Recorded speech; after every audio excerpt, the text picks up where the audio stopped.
Oui, ça me paraît satisfaisant parce que je pense qu'on est entre 800 et 1000 et ce sont des personnes qui ne se réveillent pas habituellement, qui ne font pas forcément partie d'organisations syndicales, donc qui ont entendu simplement un appel et puis qui se battent pour leur santé, pour la santé de leurs enfants, de leurs descendants. Et je pense que la mobilisation est permanente, elle ne s'arrête pas parce que chaque fois on a des orientations différentes et je pense que c'est très bien. Vous, à titre personnel, vous êtes aussi mobilisé depuis tout ce temps? Mais parce que, écoutez, on a été sensibilisé à l'Union régionale des médecins sur l'aspect santé et on a des pathologies qui sont tout à fait particulières, qui nous préoccupent parce qu'on n'a pas toujours la réponse au niveau sanitaire. On a des cancers très jeunes, les femmes de 19 ans, des hommes de 40 ans, ce qu'on ne voyait pas il y a 20 ans. On a beaucoup de diabétiques, on a des obésités morbides, on a des pubertés précoces et on a des lupus, on a des maladies auto-immunes, tout un tas de maladies qu'on ne voyait pas et qui apparaissent et sur lesquelles on est souvent démunis. Vous pensez que c'est lié au chlordécone? Il faut au moins continuer la recherche pour s'en assurer. Vous pensez que la réponse des pouvoirs publics? Alors, les pouvoirs publics, ils ont fait une réponse de défense. Ils sont sur la défensive parce que je pense qu'ils ont particulièrement conscience que les choses sont graves. Et ils veulent, comme ils disent, rassurer une population alors qu'il faudrait chercher avec elle des solutions. Puis il faut informer les gens. Absolument, absolument. Merci. Vous êtes là pourquoi? Pourquoi? Eh bien, nous sommes là pour le chlordécone et donc pour dire zéro chlordécone, zéro poison. Donc voilà pourquoi nous sommes là. Et puis pour dire qu'il faut décontaminer les sols. Je suis simplement déçu qu'il n'y ait pas plus de monde.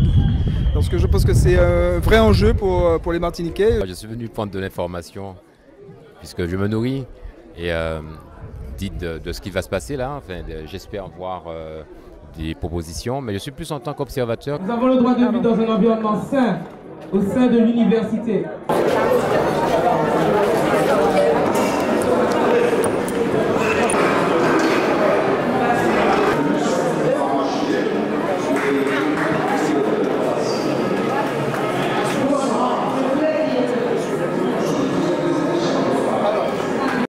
Le premier élément, ce sera la problématique évoquée par l'état des lieux.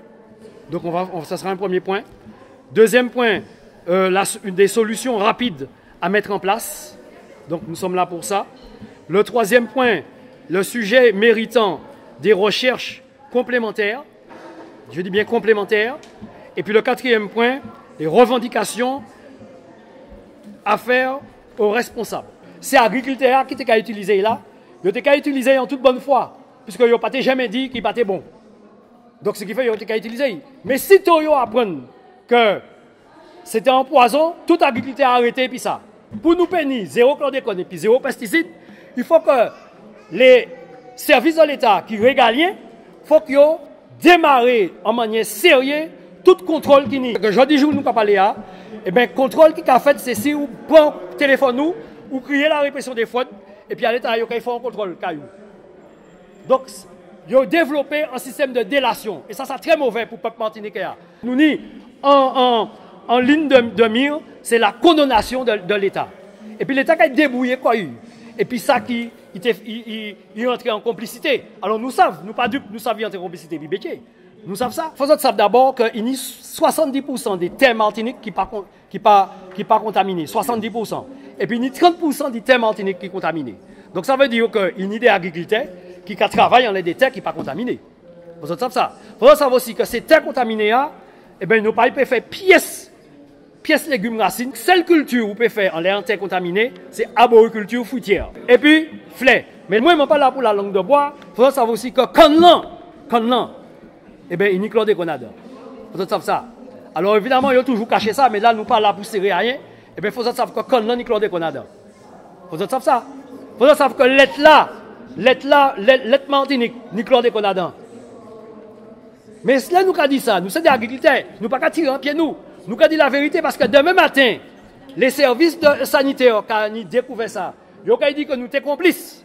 Donc là, nous ne sommes pas complices. De la Monzoa, il y a chlordécone. C'est-à-dire que c'est maman là qui a osé de la Monzoa. Terre bani, mais de l'eau ni. Alors, moi, je vais montrer quelque chose pour le bain nous encore.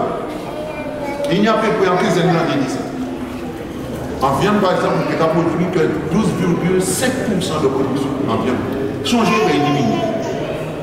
Donc, tout le reste, c'est un produit. En fruits et légumes, c'est la même manière. En tout produit, c'est la même manière. Je dis, je vous baille là, très bas. Ça, c'est un premier problème. Mais le deuxième problème là aussi, c'est que il y a un peu l'agriculture qui a parti en retraite. Mais ces élèves-là, c'est l'agriculture. Là où élèves-là, ils ne sont pas là.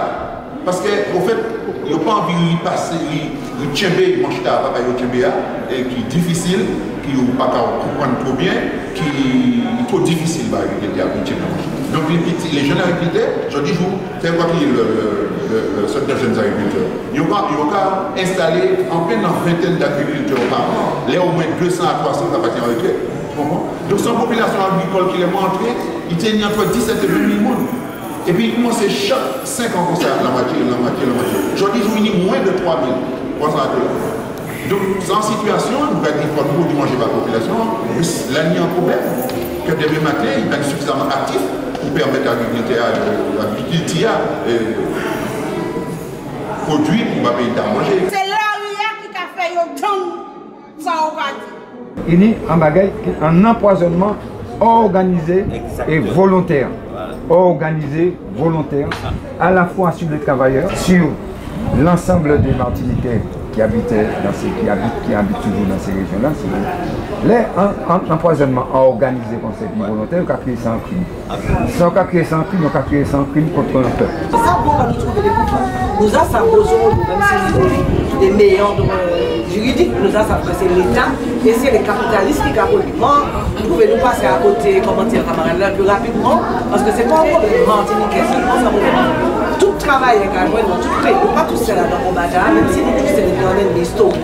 Et chez nous, c'est nous, et puis Claude est ni d'autres. Mais ni on l'autre carrément, nous qui a touché d'autres populations.